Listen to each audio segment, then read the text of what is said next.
Hello, my name is Kavanah Anderson and I'm the Youth Education Coordinator at Sarah P. Duke Gardens. Today I'd like to share a project I've been working on in my home garden that could be a fun way to learn together about plants and astronomy. An herb spiral. Herbs are a great addition to a garden because of the way they engage multiple senses.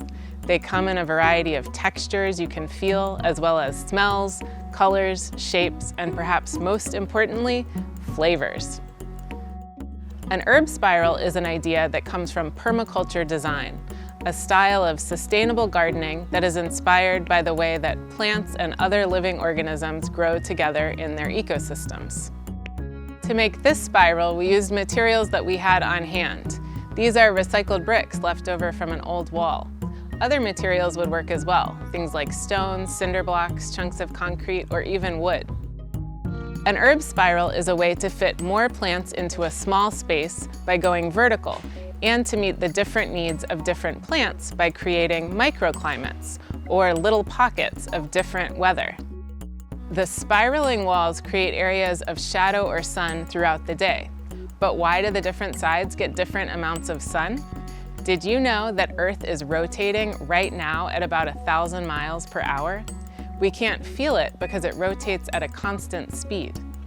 The sun seems to move across the sky during the day from east to west, but the sun is staying in the same place.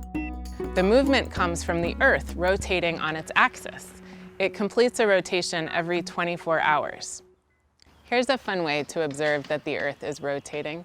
Put a blank sheet of paper on a flat surface. I'm using a clipboard, and something that can stand up to create a shadow without blowing over, like this water bottle. Trace the shadow of your object. In a few minutes, check back to see if and how the shadow has shifted. Now let's get back to our herb spiral to explore its microclimates. The top of the spiral gets the most sun, is exposed to the most wind, and is very well drained. Herbs that are adapted to windy, sunny conditions and dry soil will do well here. Things like rosemary, thyme, and oregano that come from the Mediterranean. I've planted thyme and oregano here, and I've spaced them 9 to 12 inches apart. Spacing is important to consider when you're planting a garden.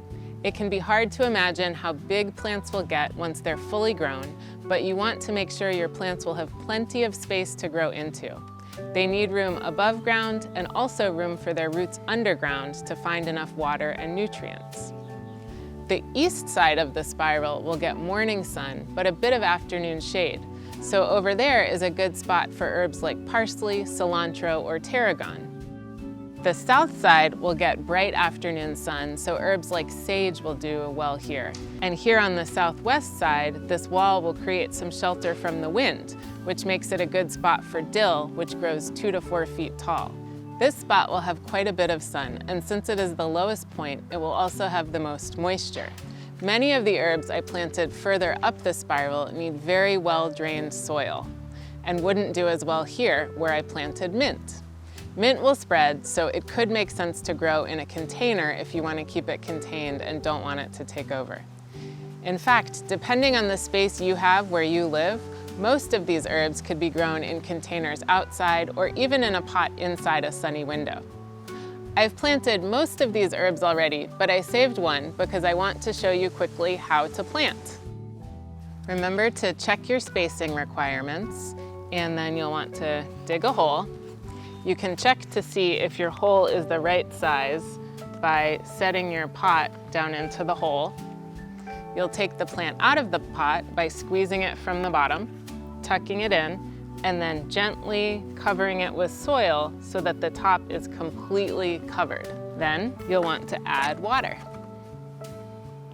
Plants drink from their roots, so it's most important to water the soil at the base of the plant. One important note about the herb spiral location: it's right outside the kitchen door. So when we're cooking dinner and we need a few leaves of basil or thyme, we can run right out and get what we need. Remember that gardening is always an experiment, so we'll see what happens. Finally, let's check on our sundial of sorts to see how much the shadow has shifted. Look!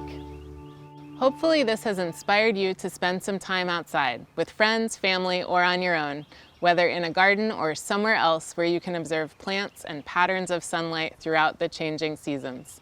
Thanks for watching.